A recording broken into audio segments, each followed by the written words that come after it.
And we're live. And we're both live. That's weird. That's really weird. Are you talking to me? Are you me? Am I you? That's weird. Hi. Welcome to the Midday Show.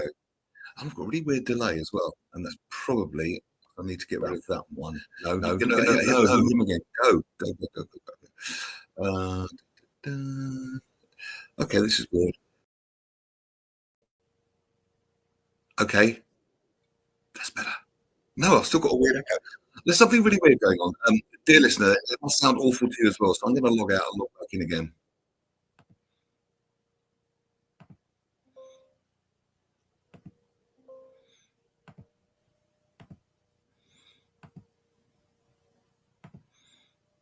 Aha. That's better. Welcome to the Midday Show. Russ isn't here today, and I've literally only just found out right now. So it's going to be a bit of a weird show today because I thought we were chatting to Russ, and I'm sorry to sound awful, but I'm not sure what we're going to talk about today. But a very warm welcome to the Midday Show, and I really hope we. Sorry. Okay, start that again, Longie. Welcome to the Midday Show. Who have we got listening? Let's say some hellos on the timeline. Who have we got tuned in? Let's get to remove that banner as well.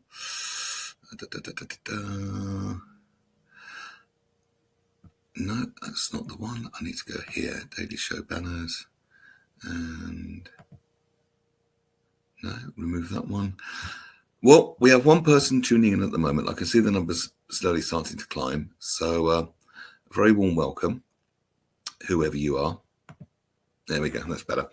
Oh, right. Numbers are going up. Who have we got listening? Let's first of all say good morning to some of you and ask you how you're doing.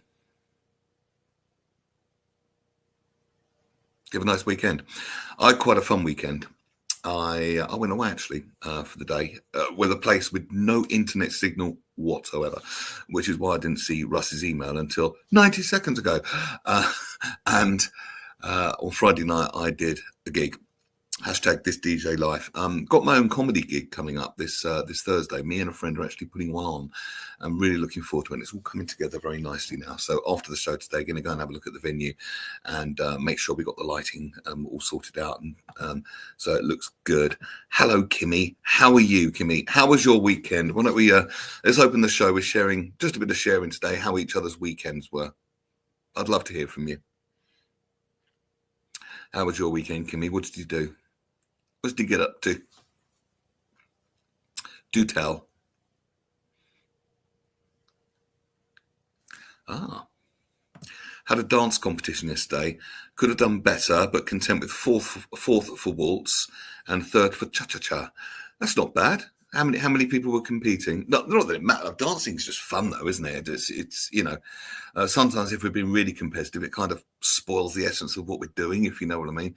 And sometimes we can just do a lot better if we just go along and have fun and take the pressure off. I actually perform best when I'm having fun, not when I'm feeling the pressure, which might sound a bit weird, but or maybe not. Maybe you know exactly what I mean. Flow states and all that. Where was that, Kimmy? Tell us a little bit more about it. Hit your keyboard. Tell us some more about it, and we'll share it on air. Who else have we got listening? Drop a hello on the timeline. Did you have a nice weekend? Currently, it's going to get a little bit cold again, but then towards the end of March, it's going to get really, really warm. So we're going up to about 23 degrees towards the end of March, which is nice if you love the summer. Loads competing at Canvey Island. Canvey Island. That's Essex. Am I right? Or is it Kent? It's Canvey Island's Essex, isn't it? I think so. Canvey Island. I think so. Oh, well, many congratulations. Well, hang on a minute. If there's loads competing and you came third and fourth, that's not bad, Kimmy. That's not bad. I didn't even know you did dancing to that level, shall we say. So many congratulations, Canvey Island. We got a like and more people watching. So who else have we got? Oh, we got a love. Oh, we're feeling some love on the timeline this morning. Well, a very warm welcome. That's what I did over the weekend. So what should we talk about? Any topics you would like to talk about today on the Midday Show? Let's throw the forum open to you. Anything you'd like to discuss? Anything at all? Nothing, pretty much nothing, is off the table. So I'm just asking, what would you like to discuss? Oh, here we go. It's Luke Newman. Hi, Luke. I've had a good weekend. I went to an old school dance music reunion last Saturday. I've completed lottery funding application as I've now taken the leap to make For Men to Talk full time. Very nice indeed. When you say old school dance music reunion, was it like your old school who had a music reunion, or was it old school dance? You know, like all the bangers that we used to listen to growing up. In fact, maybe we should invite you on, Luke, because I don't have a guest today. So just pop a yes in the chat window if you'd like to come on and tell us a bit more about For Men to Talk. I know you've been on before, but I'm very happy to talk about this again because it's an important subject.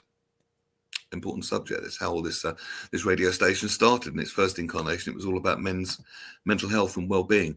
So if you'd like to be on, I will send you the link in a private chat. And well, let me pop it in there. There we go. No, I'll have to do it on Facebook. Do you fancy popping on, Luke, and having a little chat with me live on the radio? Let me just find you on Facebook. I do all my own production, as you can see. Right, one moment.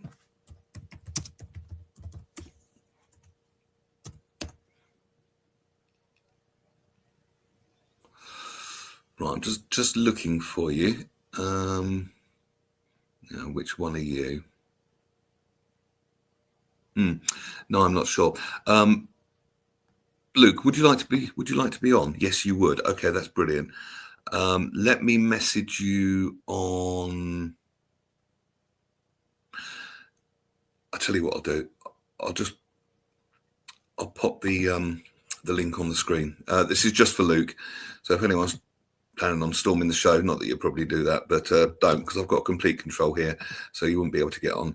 But if you'd like to type that in, Luke, type that in your browser, and then we get you straight on air, and we'll have a little chat about this. Good thing to talk about this morning, actually. Timely for me, actually.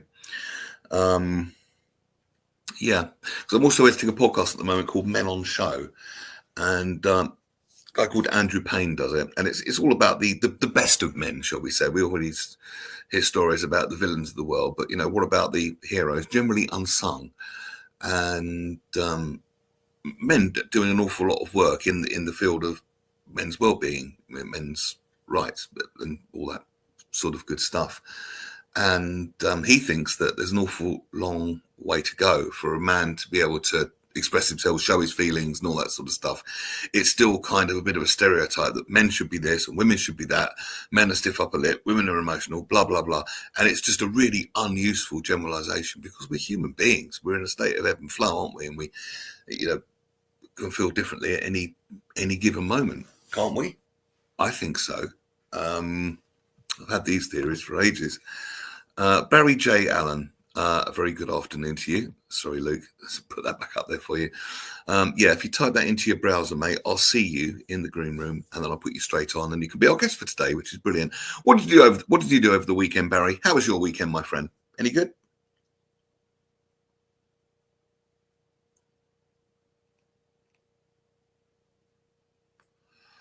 Lots of people going to the coast, I think, at the weekend as well. You don't quite know what we're going to get weather-wise at the moment, do we?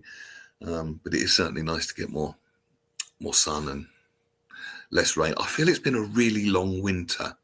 Does anybody else feel that? A really, really long winter. It feels like it's gone on for absolutely ever. Right, I can see Luke there. Therefore, I'm going to take the banner down. I'm going to put Luke on and welcome him to the Midday Show. Hello, mate. You're muted. I can't hear you. Do you want to unmute yourself, sir? Yeah, that might have helped, mightn't it? I'm not a bad lip reader, but we got the technology. We might as well use it. How are you, mate? I'm very well, thank you. How are you? Yeah, I'm good, thank you. Thanks for jumping on at the last minute. No problem. And it's timely, and it's always a good thing to talk about. So, just really a little bit of backstory for the benefit of those that don't know what we're talking about. For Men to Talk, what is it? How did it start? And then we go on to where it's going now. Yeah, so I started it in December of 2019. Actually, it was on Christmas Eve. I was a little bit bored over the Christmas period, waiting for Father Christmas to come down that chimney. And I So wanted to while do you were waiting for Santa, you just thought you'd start a major movement for men's mental health, yeah. Well, to be fair, I as you started off do. as you do, yeah. I started off as a Facebook group, really. And Mm, then literally over the 24, 48 hours over Christmas Day, Boxing Day, I had so many messages come through saying, "Oh, this is just what I need. This is just what my other half needs. You know, yeah, what's your plans?" And I thought, well, I'll tell you what we'll do then. Perhaps we'll organise a get together in a local cafe in Bedfordshire where I live, and we'll see how it goes from there. And I was expecting 3 or 4 men for the door, which had been, well, again, fantastic. yeah. But we had 19 men for our door on our Well, first in February, 6 weeks later. So I was like, oh, actually, there's something in this. And obviously, we had a couple more monthly meetings, and then COVID happened. So that's 5 years, almost exactly 5 years ago.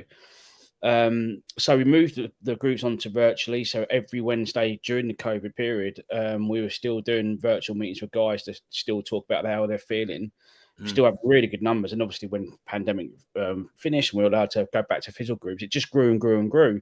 mm, So coming up to one of the reasons why I formed it was because over the last 20 years, I lost both my mum and sister to cancer. So my mum passed away to be 20 years in May of this year oh, to ovarian I'm cancer. My sorry. sister 10 years ago in May of breast cancer.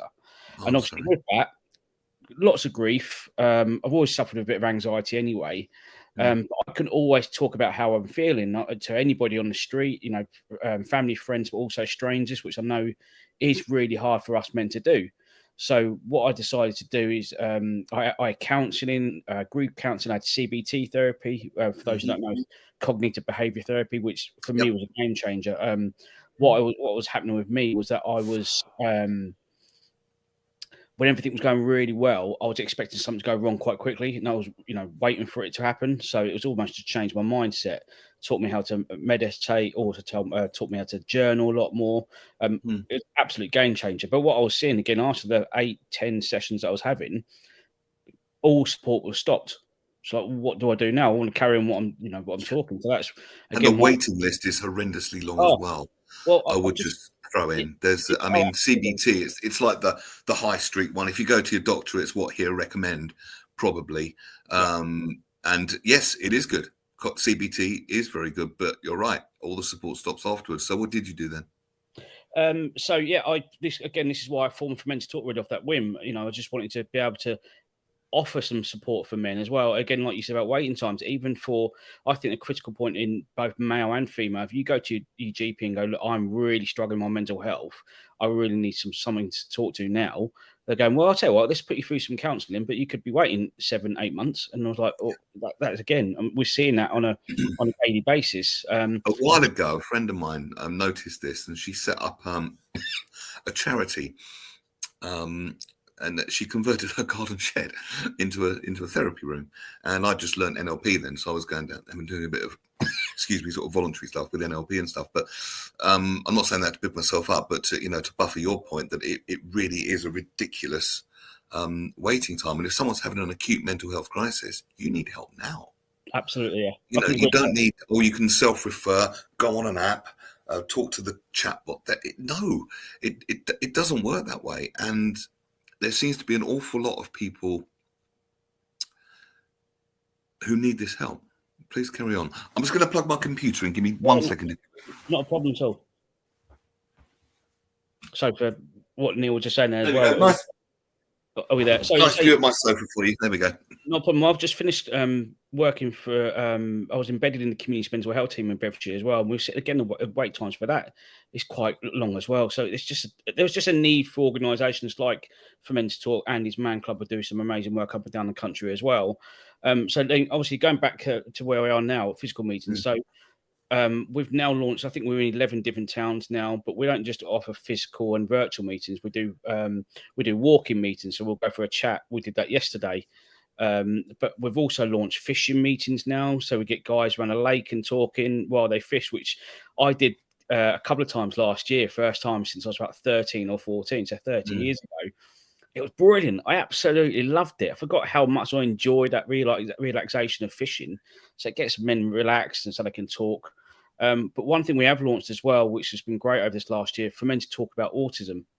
So men who have autism traits or awaiting diagnosis, for men who, from my time at community mental health team, we were seeing a lot of men diagnosed with autism later on in life, so then in their 40s, 50s, even 60s. So the challenges surrounding that, it's great to get them all in a virtual meeting where they can discuss, their challenges on a day-to-day basis with each other. I think it's been amazing that has. I know through the comedy world, actually, a couple of, and they've become friends, autistic people that are comedians, and they talk about it quite openly on stage. But it's given me a chance to, as comedians, I want to do with their life story. But it's given me more of an insight, and I think as our awareness of these things rises, society will be more understanding, because previously people might have thought maybe it wouldn't even be autism, ADHD, or learning difficulties under the umbrella now of neurodiverse. We've got this one big umbrella that covers it all now, but people could have gone through their whole lives thinking there's something incredibly wrong with me, when all it needed is the right understanding and approach and intervention. Because these autistic people that I meet, they're not dumb, they're not stupid, they're highly intelligent people, and some of them are pretty good comedians too, actually. Throw that in. But so it's not as if there's no place for them in society. And then it begged a bit more philosophical question in my life. Well, what is normal? Is the way we've set society up to favor, shall we say, the logical mind, the typical male way of thinking, is that right in all contexts? No. I know, exactly. I totally agree. I wouldn't be without it, but it's not the whole enchilada. I think they just want some answers of why they're feeling the way they're feeling. So, even if it's a tick box, but they can also then ask, like, go, actually, that's why I feel like the way I did for all these years. And, there is those techniques people can learn. There's some medication now in regards to ADHD.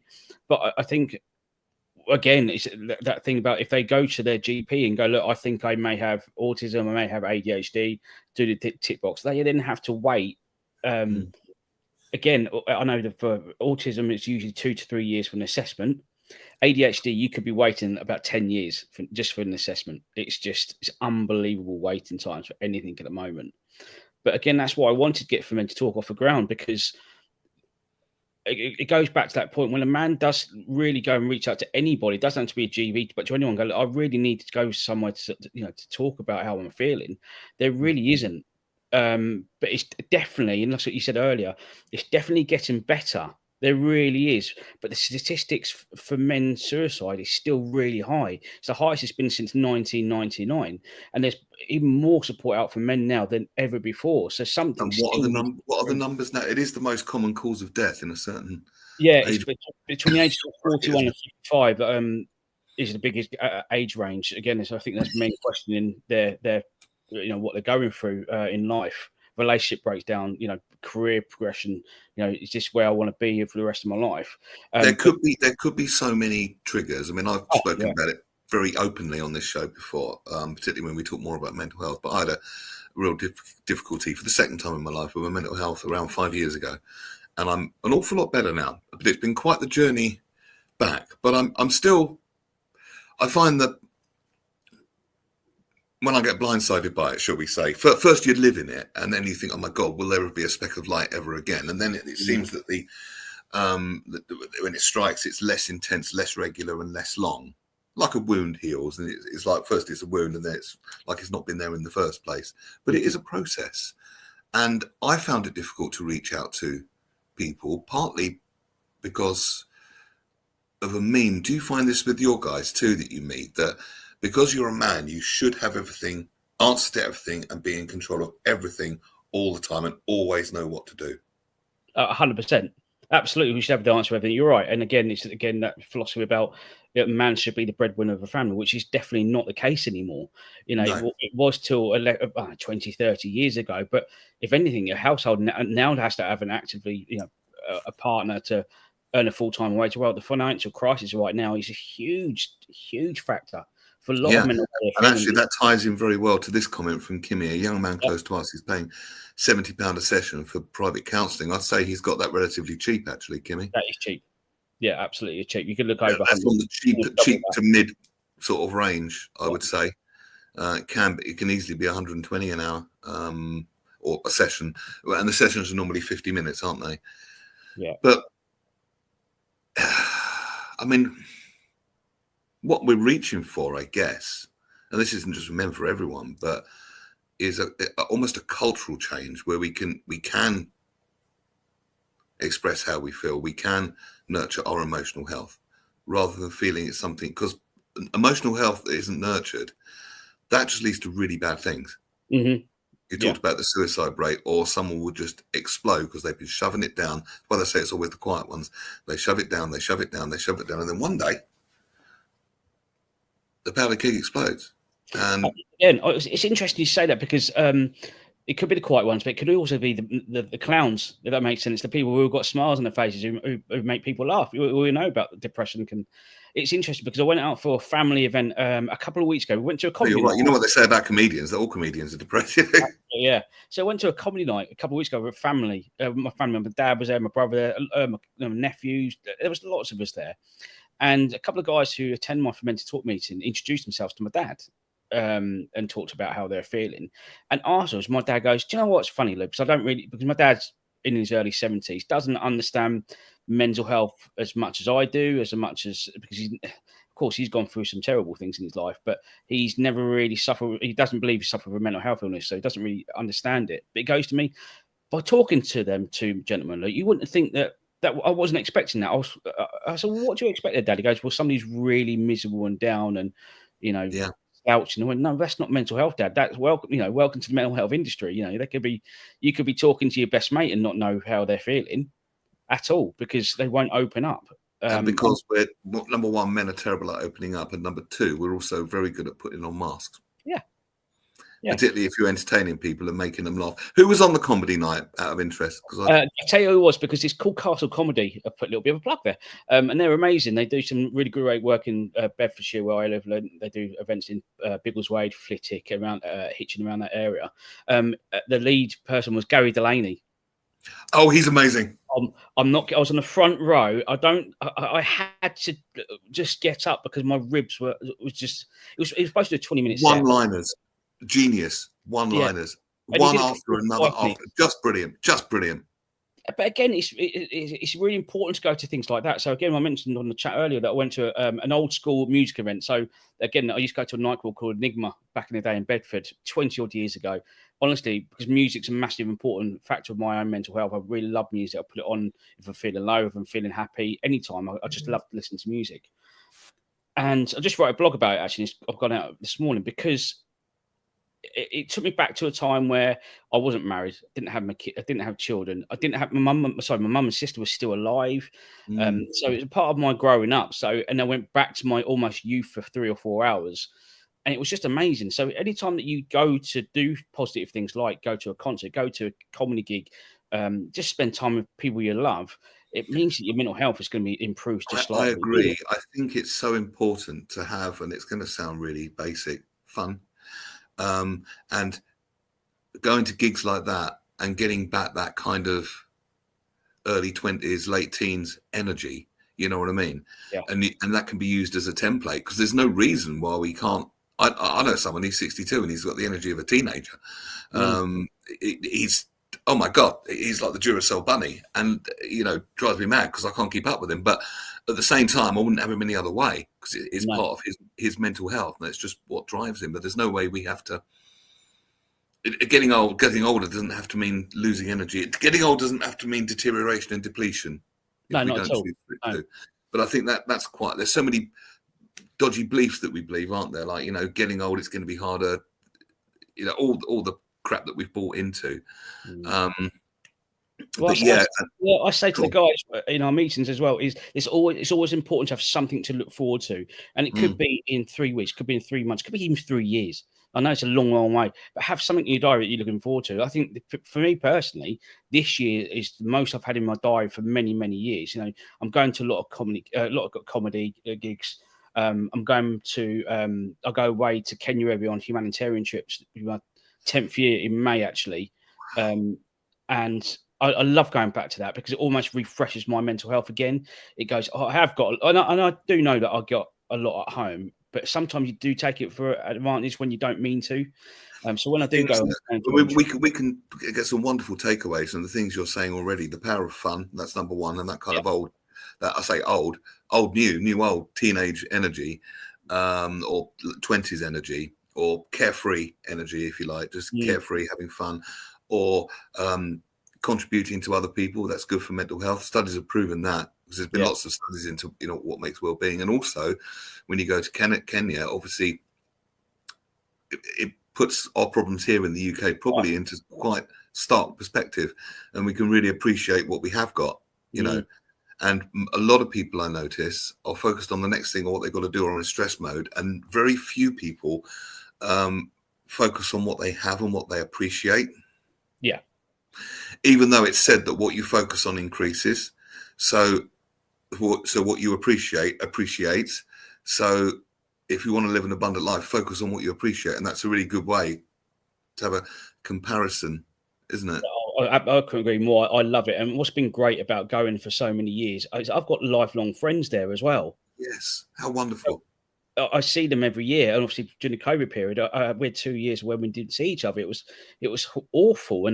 But what we try and do out there as well, so we go to different schools. We go with a charity called African Adventures, based in Southampton, and they approach colleges and football clubs and rugby clubs and see if you want to take any volunteers out to not just to Kenya, but some African countries, and just go and renovate classrooms, go and paint classrooms, go and build some more classrooms. And that's what we try and do. And then what we try and do as well is that after 2 or 3 years we've done the work there, is that they have a sustainability program, so they can then support not just themselves, but maybe the community. The first school that we went to, we built all these classrooms, we built a dormitory, kitchen, toilet block, you name it. We built it for them, but that's such a big land as well. So we were able to teach them how to grow their own crops, which fed the children at the school. And some of the children did unfortunately have to live at the school for many different reasons, but then had enough crops to sell to the community around them. So not only were they getting some income from that, they were able to feed the community who were naturally starving as well. So Kenya is my second home. You probably just see my tattoos there as well. So we go on safari. If I do that way, so I've got an elephant going down my arm and a lion, and that's pictures I've taken when I was in Kenya. We on safari in between, and that's how much the country means to me. And that reminds me of where I've been and how much I enjoy it. And I just love it. Again, for my own mental health, it really does. Refreshes it. And to be out in that massive space as well. What's it like? Again, because a lot of people do say to me, what it's like. You'll get a lot of the video footage from Comic Relief. All the superstars go out there and you see it. It's 10 times worse. But the problem with third world countries like Kenya is the rich are rich. There's nothing in between, and the poor are the poor. A few years ago, we were very, very fortunate to have brunch with the deputy president of Kenya. Oh, yeah. And I sat next to him having a chat, and he was a former commissioner of Kenya, a police commissioner. And he said to me that it will never change. He said, unfortunately, there's so much corruption in these countries that the rich will feed the rich, but they won't feed the poor. And that's what it's always been. So it's down to organisations like African Adventures to go out there and just. We can't change the world. We know that, but what we're trying to do is build a foundation for them to improve the teaching situation, the classroom situation. Last year, we built a whole library. Empower themselves, and in what you're doing, you're facilitating a prosperity, for want of a better word, that wouldn't have been there before. We built a library for them last year, and took lots of old library books that schools were getting rid of, and we took them out there so they can learn from that. And we're now seeing, after the impact that we've made over the last 10 to 12 years, is that some of those kids are now going to university, which they never did before. It's not saying we've done that, but we've helped that environment to actually. I bet they wouldn't have gone to university had it not been for what you did. So you're certainly indirectly responsible, I would say. Yeah, and again, like I said, I've got some lifelong friends there, and we're very fortunate in this industry now. Well, not industry, this time of where we live in this. We've got the means to keep in touch with each other. We do FaceTime, we do WhatsApp, we do keep in touch with Facebook. But 20, 30 years ago, we never did that. And I think it goes for mental health again, that I personally, and this is my own personal thing, I think technology has got a lot to do with the decline in mental health. I think social media's got its needs for really good things, amazing things. I do use it a lot for publicity, for men to talk. But the whole negative situation is not helped at all. I think the idea of 24-hour news I think hasn't helped us at all as well. So if something really bad happens in the world, we know about it in space of 30 seconds. Because it can make it seem like the world is a dangerous place. Yeah. Because if you're getting alert, bad news, alert, bad news, alert, bad news, you know, it will affect your thinking, when the truth of it is there's an awful lot more good going on and an awful lot more well-being than there is the lack of it, I would say. But yeah, I agree. But it's very easy for your mind to be kind of, and then of course you're looking it up on Facebook, then you get in that algorithm bubble. Oh yeah. You know exactly what I mean by that. Just the same things keep coming up. Mm. Back to a comment that Kimmy put. Even though it's 2020, it's 2025 actually, Kimmy. Are men still considered to be conditioned, rather, to be from Mars? I'm just going to question that, because you're referring to the book Men Are From Mars, Women Are From Venus by John Gray, and everyone's got an opinion on it. Now, mine is, he's a psychologist, and it's written from a place of a healthy man, and how a healthy man relates to women in a healthy way, and vice versa. It's written about men and women. He's a gender expert. It's not like men are supposed to be, Kimmy, blokey, for want of a better word. It's written from the perspective of a healthy man, I would say, and what he learned through his relationship experiences, including divorce. But that taught him a lot. That's how the Mars and Venus idea was born. Philip says, "Good afternoon, people." Anyway, back to your organisation. So you've taken the leap to go full time. Yes, it's a big leap. I was working for a charity for a couple of years. That again, I was embedded in community mental health through this charity, and I got to the point where it was I was doing 2 full-time jobs for 2-3 years, and I was burning out without a shadow of a doubt. I think the key to burning out is making changes, and for about 6 months, I was already suffering with it, and I went, I have to do something to make this leap. So my plan is, I've only been doing it for nearly a month now, is to really try and get For Men to Talk out there a bit more, promoted a bit more, looking for funding to come in, which I've applied for quite a few now. I'm quite fortunate. I've saved a bit of money over the last 2 or 3 years for me to try and do this. I'll give it about 6 months before I really then go, oh, actually, I might have to go back into work if this doesn't work out. But again, for my own mental health, I wanted to make that leap to go, I tell you what, I've been working so hard at this for 5 years. I need to give this opportunity to make this full time, and it will give me opportunities to launch more meetings as well. Yeah, and like I said, it is a big risk, but to make a big risk, and I'm so committed to it. I'm determined and motivated for it to succeed. I really am now. It's well, it sounds like it's succeeding in a very big way already. Hopefully. No, actually, that's the hope. I'm praising myself a bit. No, it is making a difference. I love hearing stories of guys that have said they've made changes from learning from other guys in the meeting. And of course, I'm proud of myself for the facilitator role that I do in these meetings. But I don't do the hard work. The hard work of the guys who come into the door every meeting we have. For a man to is going to be really nervous, to come through that door for the first time. If they sit down and really open up about their mental health, they're doing that hard work. They've then got to make the changes to improve their mental health. It's like anybody who's listening today, male or female. If you're really going down and feeling worried about things, you really have to make changes in your life to get better. It's not going to happen to you unless you're really lucky. If you're really unhappy at work and nothing's changing, then you have to make that change for yourself. And it's not always easy, of course it's not, but you have to make active change in your life. If you're overweight and you want to lose weight, you have to get more exercise or or eat better. It's just a natural part of life, and we have to do that. But it's getting that support around you whilst you're doing it, and that's what we're finding for Men to Talk. Now, that's really important. You've hit on something there. It's that because change doesn't have to be hard. Depends. No. I suppose you get some people that say, I've tried every technique for this, but once people find the key, what's right for them, it becomes easy. But it's a lot easier to do with support. Feeling people have got your back, feeling that you're not alone in this, because anything mental health related, I've said this 100 times on the show, it feels like you're the only one. It feels like you're the only person in the world. And this ties in very beautifully to what you said about Facebook and social media platforms. And you could be very easily forgiven for thinking that everyone in the world is having an amazing time, apart from you. I couldn't agree more. That you look on your Facebook friends of people going here, there, and everywhere. But again, they could have a big smiley face while they're enjoying themselves. Mm. But when they go back to reality, they're maybe Yeah. miserable with sin. You don't know, do you? Again, Yeah. it goes back to ADHD.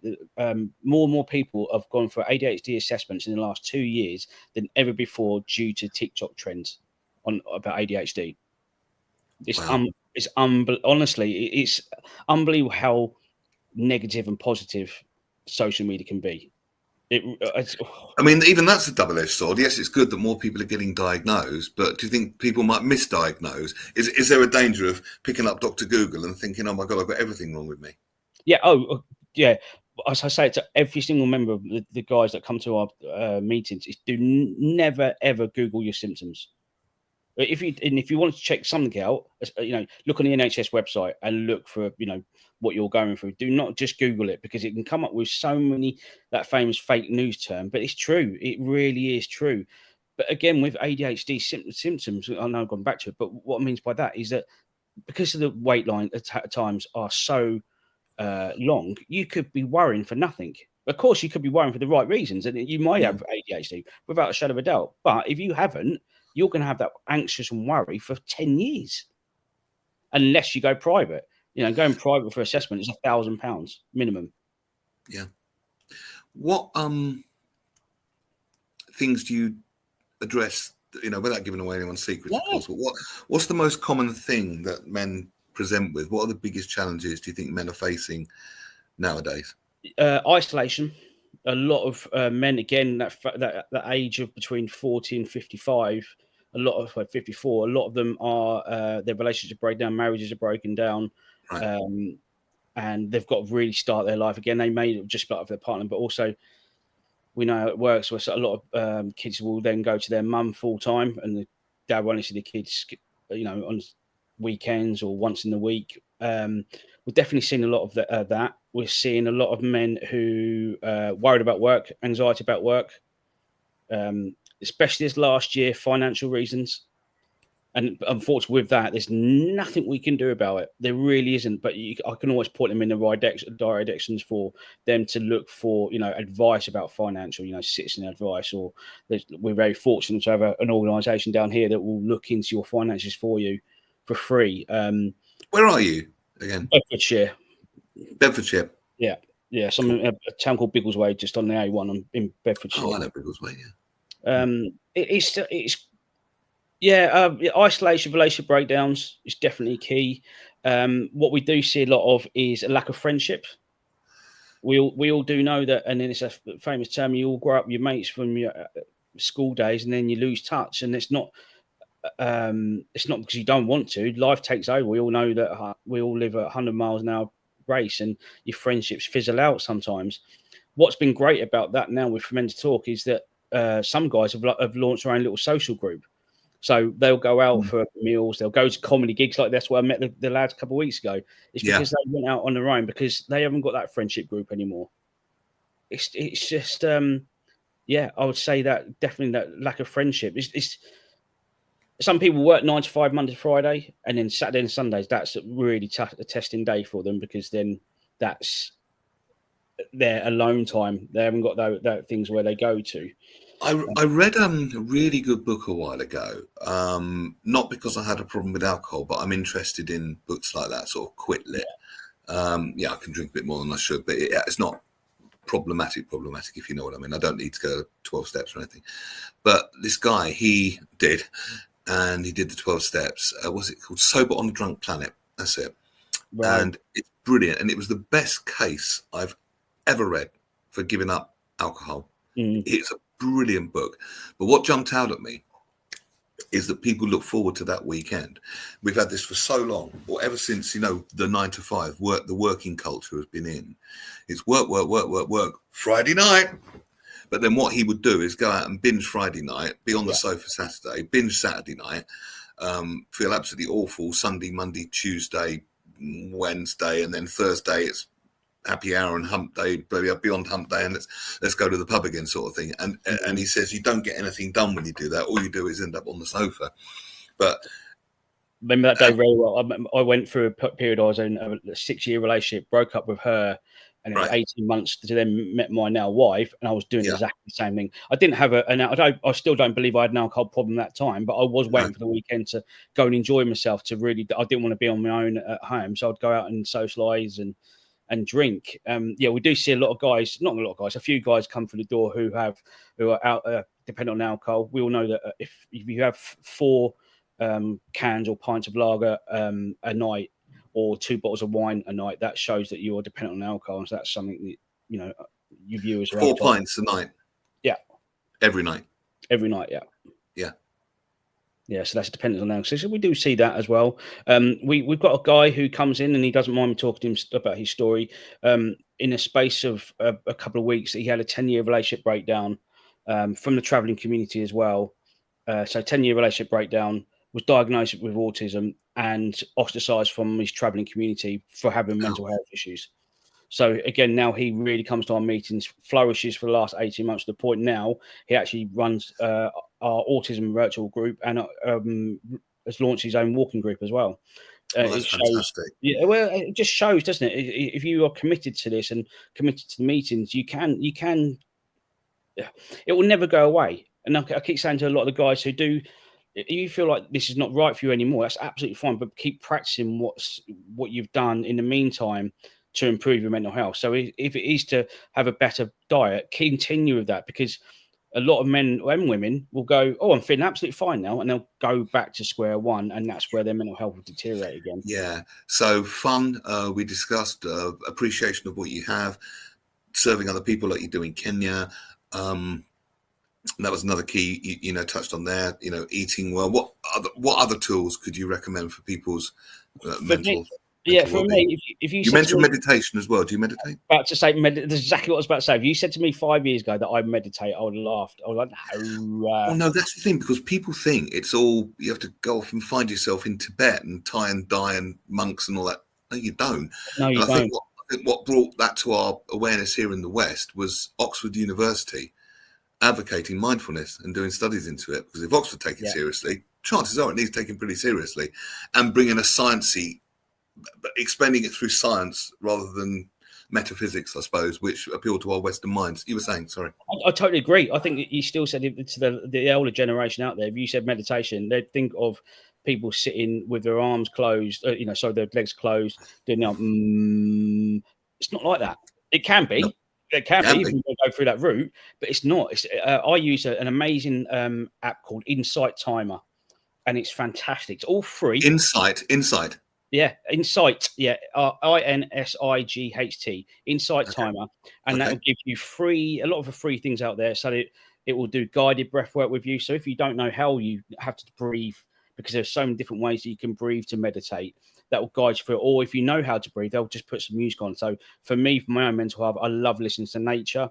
So I'd have birds in the background or the sea. I love the sea. I'll go to Cornwall once a year for a long weekend, and I'll go down to the sea on my own on the beach and meditate for only about 10-15 minutes, but I'll record it. So then I'll play it back to when I'm at home, because it just reminds you of where you've been, and it's that relaxation. And that's a good touchstone. That's a similar mental process to you going to your classic dance event and bringing back that energy. It's another mental template. You can think, hang on, I do know how to feel this good. I'll just anchor. They call it anchoring in NLP. You've probably done some NLP. I'll just anchor myself back in here, and come from, that place, the chilled out place. It's interesting because I learned meditation really from my anxiety through my CBT therapy. So I use the technical, the 5-5-5 technique. So I will breathe in from my nose for 5 seconds. I hold it for 5 seconds, and I breathe out for 5 seconds. And there's so many different other techniques you can do, but I prefer that. Again, it goes down to what suits your own mental health. I think there's a 7-8-5, something like this. There's so many different ways. And Insight Timer. There's loads. I'm going to do some breath work soon. I've traded skills with a lady who's a breathwork teacher, and she wants to learn how to DJ. Poor misguided woman. So I'm going to teach her a few skills like that. And I wasn't born with. You do a lot with breath work. Oh yeah. So I don't really do it in the men's talk meetings. Perhaps that actually should, but again, if somebody asks me about anxiety and what's good for anxiety, I will bring up breath work and will mention that to them. A few of the guys use it, especially if they're having anxiety moments. you know, what they can do to calm that down. When you have anxieties, you have intrusive thoughts, which is not a natural part of life. And the inner critic as well. That little troll that we've all got inside us that would just bring up mistakes you made 20 years ago and make you feel about them now, even though they're not relevant. I totally agree. And again, a lot of men, especially, can't get over their past. And it's really hard to try and drum into them sometimes. We can't do anything about yesterday, but we can do something about tomorrow. And that's hard for man to process that, because we really can't, unless somebody does a time machine, which I don't think is going to happen in our lifetime.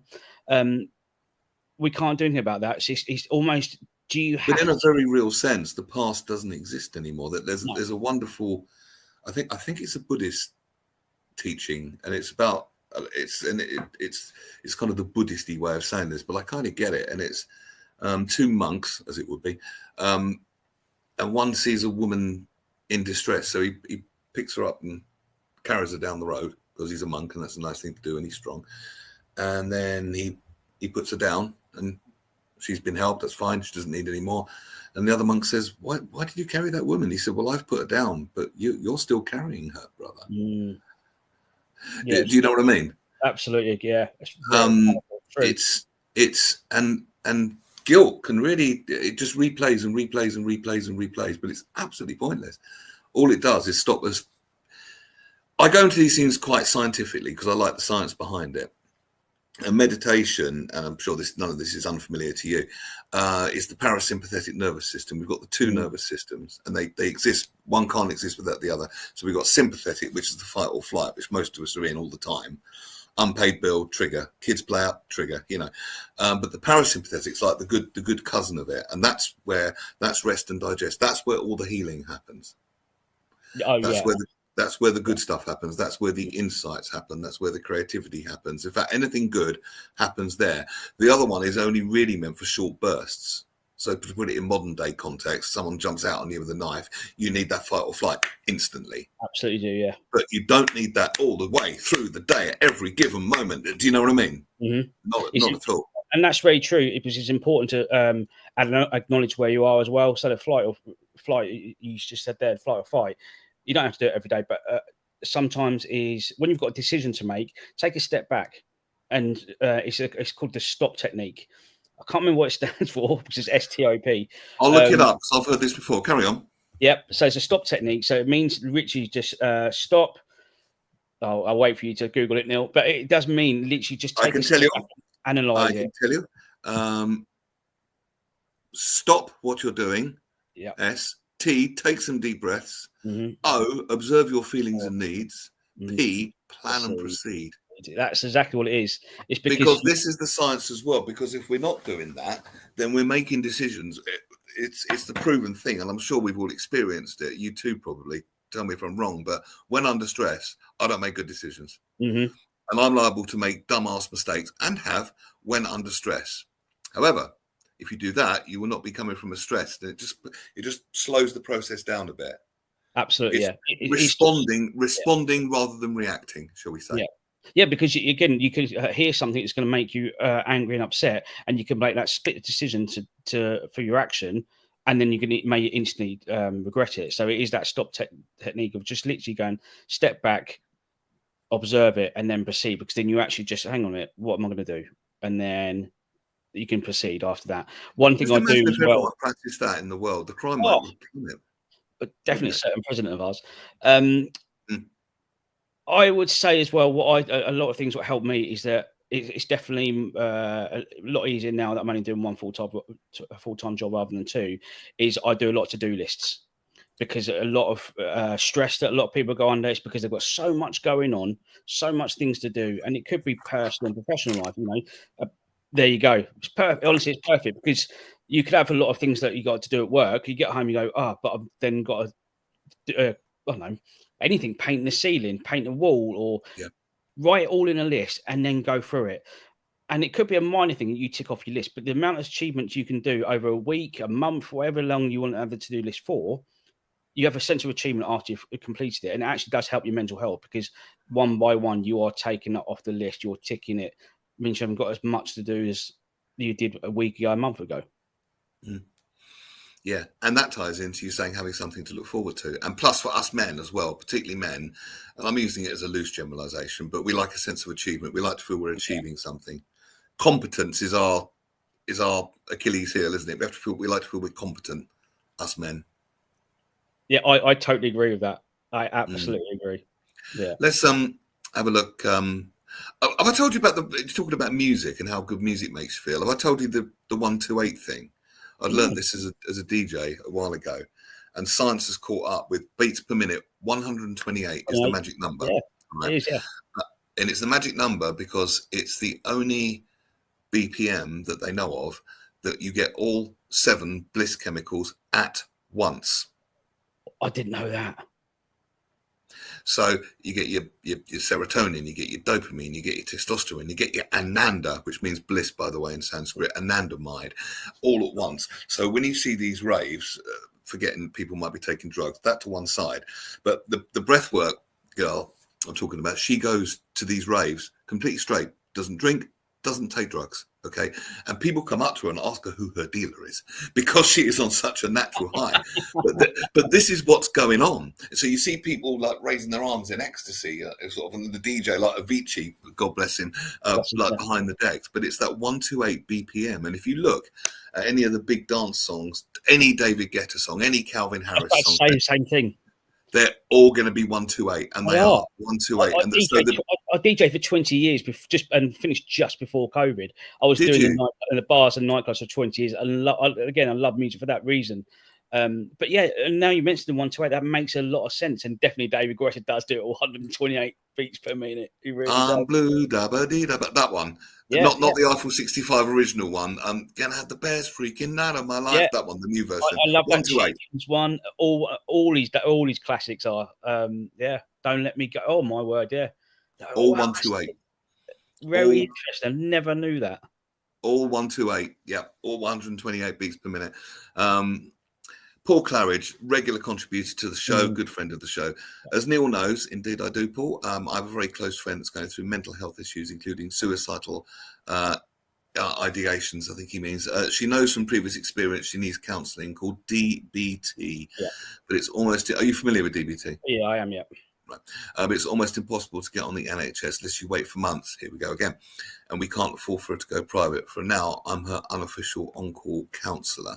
And he also says, my friend has messaged in the previous message to both followers. Sorry? I was just going to mention, Paul, about that last comment he's made there. Oh, I'll pop it back. Go on. If you don't mind, Paul, try your local mind. I'm not sure whereabouts you are, but you look at your even like the main...